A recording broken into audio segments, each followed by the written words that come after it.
Professor Glenn Antizzo. Good morning, sir. Good morning, Paul. Good to be back. Thank you for coming in. I appreciate it very much, sir. I got to finish this. This is just a little bit more on it, but hold on here. It just you got to hear it. The rest of it. Here we go. Border. They were vetted and allowed to remain in the country. CBS News has learned further investigation uncovered the men had possible ties to ISIS-K. 5 men in the U.S. illegally were arrested Monday morning in northeast Missouri after a teenage girl was reported missing in Indiana. The suspects are accused of kidnapping the 14-year-old from her home. They were tracked down in Macon County. The developments in the brutal abduction and murder of a 12-year-old Texas girl whose body was found dumped in a bayou. Police arrested 21-year-old Johan Jose Rangel Martinez and 26-year-old Franklin Jose Pina Ramos, both illegal migrants from Venezuela. Critics blaming Jocelyn's death on President Biden's border policies. And then we have this follow-up story. There are 50 possible terrorists that they're looking for. They have no idea where they are. They were brought into this country through the human smuggling network connected to the Islamic State. They are unaccounted for. This is coming from ICE, not from Fox News. Revelation comes after ICE arrested 8 men from Pakistan in New York, Philadelphia, Los Angeles, all this month of June, over suspected ties to the Islamic State of Iran and Syria, or ISIS. Another illegal immigrant from Uzbekistan was arrested in Maryland the month before over a suspected affiliation with ISIS. So they have no earthly idea where these people are from. 2 federal agents said the administration is not panicking over the missing illegal migrants. So that makes me feel better. It is unbelievable how the administration has left this border open. You know, if nothing else, the job of the president, the job of the federal government is to protect American citizens from foreign threats, if nothing else. And you've got basically a total abrogation of that duty by this administration. Mm-hmm. And, you know, it's imperiling people. And, you know, there's been talk about a possible October surprise coming up. I wouldn't be the least bit surprised if the October surprise was a terrorist attack somewhere. Yeah. I don't know if the terrorists thought they were better off getting more people in. I'd wait till after the election to find out what's going on. After November, you know, that they can go on and do it. Whether Joe Biden is reelected or he's defeated. Right.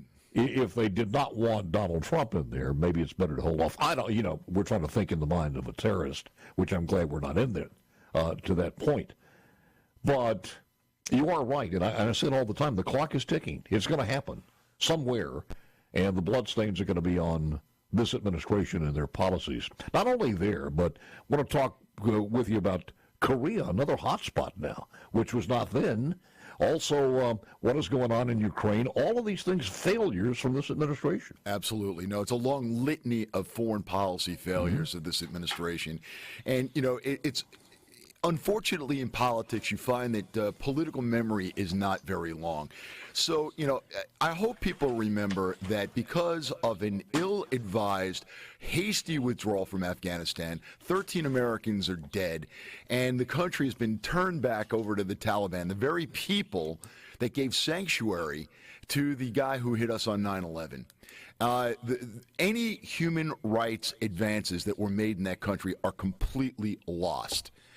And unfortunately, weakness in one place sort of invites weakness somewhere else. In other words, what I'm trying to say is, you know, he showed weakness in Afghanistan, and then, you know, that weakness led to weakness in ill-advised statements he made just prior to Ukraine. I don't know if anybody remembers, but the president made a variety of statements in the weeks just before the Russian invasion that practically invited them in. And when he says that he's going to help Ukraine or help Israel, he makes them as a price of getting help, fight a half war of the type that the United States often fights, where victory is not one of the options. Just going for a bloody, ongoing stalemate seems to be the solution to the problem. And to me, this is not wise policy. And you are absolutely right. I was in Korea, actually, myself, about a week and a half ago. And the day I was there, not too far from the DMZ, I was in Incheon. There was a border crossing by North Korean soldiers, and it was, I think, the third incident. Tensions are heating up there, and there's a possibility of a conflict. Isn't the same thing as far as turning tail and running? Is that about to happen in Niger? Are you keeping up with that? I'm trying to. I know that they've thrown the French out, and that there was a coup that happened, and a military government came to power. They are fighting an Islamist uprising there, and I certainly hope that that things do not take a turn for the worse there. I don't understand. Usually, when there is a military overthrow, the military tends to be the most conservative element in society, and as a consequence, you tend to see sort of a more right-wing approach to things. I'm really not sure fully what's going on there. I do know that not just Niger, but others in that area, because there have been about 6 military overthrows, are getting increasingly cozy with the Russians. And the Chinese are beginning to also have an increasing presence in Africa. And I think that the United States has got to keep an eye on this. We're losing a region of the world. This failed leadership also permeates itself into mixed signals as far as Israel, the weaponry that we're holding, et cetera, et cetera. That's not helping this whole situation there, because he's putting politics into it. Yeah, no, I agree, and that is a problem. Just as he's doing in Ukraine, he's telling Israel to fight essentially with one arm tied behind their back. Now, I know that Hamas are masters of propaganda, and they have calculated that if they hide behind women and children, that in an effort to root them out, it is inevitable that there will be fairly high casualty numbers. Israel. I know it's a talking point on the left to talk about, Genocide Joe sponsoring, the slaughter of civilians. It is not the case at all. This is not a genocide. It is Israel doing what needs to be done. And the funny thing is, I don't know, did you see that Jamal Bowman rally the other day where he dropped a bunch of F-bombs? He was talking at one point about how, people are coming after me, and they're coming after my family, and they're coming after my kids. What do you expect me to do in response? And the guy, as Greg Gutfeld pointed out, was completely oblivious to the fact that is exactly the rationale Israel was using in order to defend themselves. Yep. When the Hamas lobs some rockets into a neighborhood in Israel, for no apparent reason that's stated, and no current reason, like you guys just did this, so we're going to lob some rockets in, it's not viewed in the same way. Israel, and I think this guy now, as far as the seasoned Netanyahu, is absolutely determined to wipe them out, to make sure they are cancer-free, and not to come back and say, all right, we have a little cancer here, we'll deal with this, and we'll see if we can live with it. And I don't think it's going to happen this time. And I think a lot of things are going to change if Trump is reelected. In this particular, when you start looking at the geopolitical map in politics across the entire world, every continent, every country, some major changes are going to happen with what happens November 5th right here in the United States of America. Yes. And I mean drastic changes. By the way, your analogy is spot on. You have to remove the cancer or it will metastasize and spread. Let's talk more with Professor Glenn Antizzo coming up next, right after this. Glenn, I just realized something. Hearing that cut about KJP saying that we are safer now than we've been thanks to this president, isn't that a lot like the whole mentality of this presidency where if you are a woman but you feel like a man, or if you are a man and you feel like a woman, nothing matters anymore. The laws of gravity don't matter. And if you think about it, there's a lot of that same mentality through the entire administration, to come to you and tell you that you're safer than ever, inflation is under control, you are better off, gas prices are lower than they have been, housing market is better than it's been, and everything, depending on where their benchmark is. Yeah, no, it's almost like Orwellian newspeak. You Yes. know, Yeah. ignorance is truth, freedom is slavery. If you're trying to get your bearing in this administration, hang on. No, I don't think that they understand that, the perception is, and a lot of it is, obviously based on people's truths that they live in their lives, is that the country's not in great shape. Inflation went up. Now it's back down under control to an extent, but it's not because of him. It's because of the Federal Reserve raising interest rates. Things still cost a lot more than they did at the beginning of the administration. The jobs he, quote, created, unquote, are just people coming back to work. Yeah. And to be honest with you, when he gives out money, like that last stimulus check that he tried to bribe the country with when he was running for election, or the student loan payments that are being given to paying off their loans. I don't know if you saw that Kansas. the aid. Well, I was talking about the aid for there was a guy rather, who is a staff worker for Congresswoman Marcy Kapture, and he was bragging, hey, Biden just took care of my loans. Elections have consequences. Yeah, they most certainly do. And the American people, unfortunately, have to live with them. Some of these people have just flaunted it into, now they have a chance to go to world travel, go to Hawaii and spend some time. And there was somebody else who, AOC, who won her primary, by the way. AOC had the indignity and the unabashed lack of embarrassment to say, and some of these people now have a chance to go back to school. Are you really thinking about what you said to go get some more student loans? Yeah. Because those were forgiven? And the guy who's out there working at the shipyard that is probably making twice the amount of some of you people who have loans is going to pay those off too? Yeah, no, it's perverse also when you think about this, Paul, that there are people who, are working. Never went to college, but they're working, and now their paychecks, the taxes taken out, are going to pay for these people who, to get their degrees in gender studies or whatever it is that they're doing. But Glenn, why? Why does this not? Well, there's two things. The name Dukakis, and I can see his picture in the tank, but the name Dukakis comes back to me for this reason.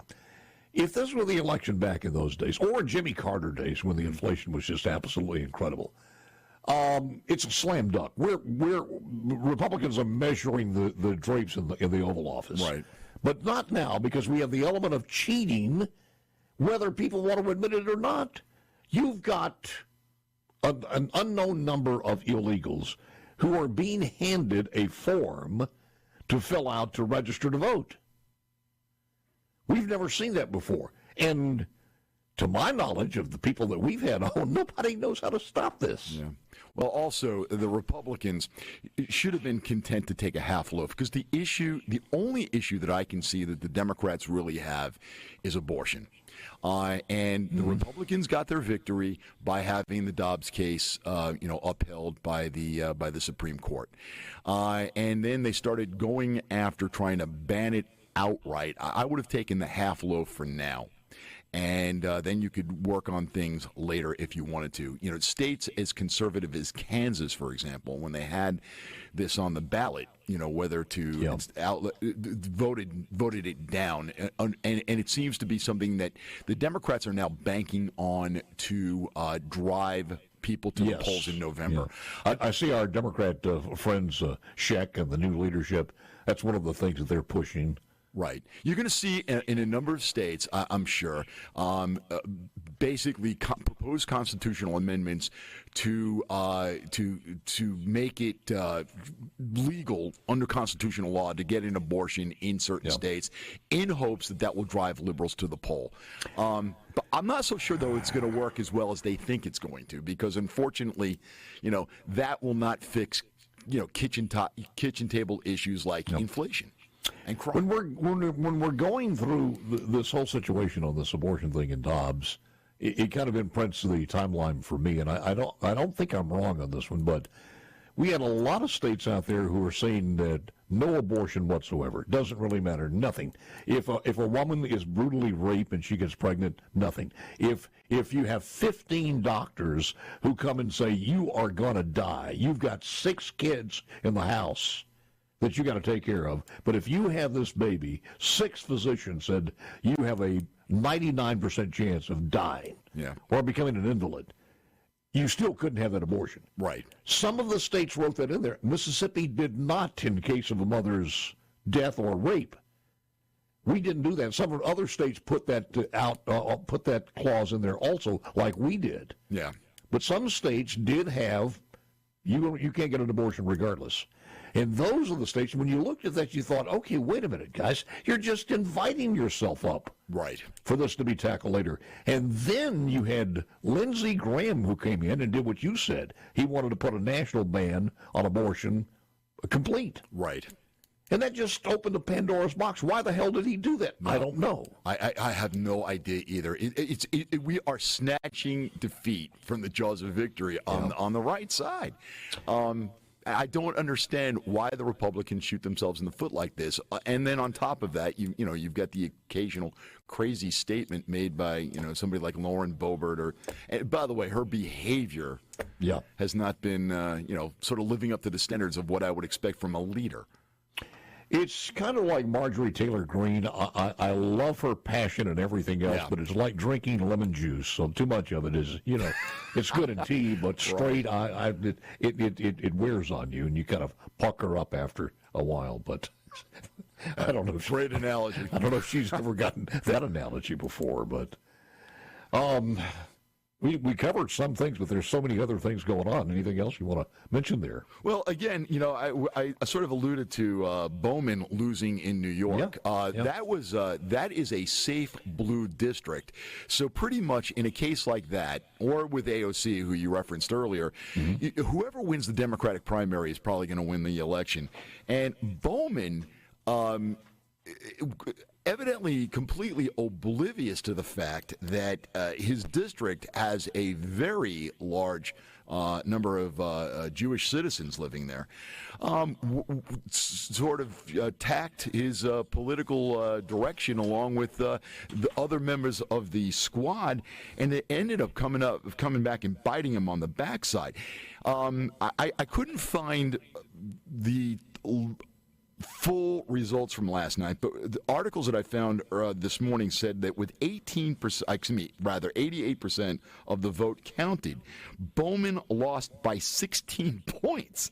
And George Latimer, who's a sort of moderate center-left Democrat, got 58% of the vote, and Bowman had 42%.